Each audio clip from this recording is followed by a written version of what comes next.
పేర్ని నాని పులివెందులలో ప్రజాస్వామ్యాన్ని తండ్రి కొడుకులు చంద్రబాబు నారా లోకేష్ చెరబట్టారని వైసీపీ నేత మాజీ మంత్రి పేర్ని నాని మండిపడ్డారు. కూటమి ప్రభుత్వం ప్రజాస్వామ్యాన్ని అపహాస్యం చేసిందని దుయ్యబట్టారు.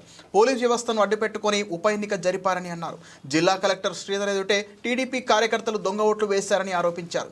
పులివెందుల జెడ్పీటీసీ ఉప ఎన్నికల్లో వైసీపీ ఓటమి తర్వాత మీడియాతో మాట్లాడుతూ పేర్ని నాని ఈ వ్యాఖ్యలు చేశారు. పులివెందులలో ప్రజాస్వామ్యబద్ధంగా ఎన్నికలు జరిగాయని టీడీపీ నేతలే నమ్మడం లేదని పేర్ని నాని అన్నారు. ఇతర ప్రాంతాల నుంచి వచ్చిన టీడీపీ కార్యకర్తలు పులివెందులలో ఓటు వేశారని చెప్పారు. పులివెందులలో టీడీపీ నేతల అరాచకాలను ప్రజలంతా చూశారని అన్నారు.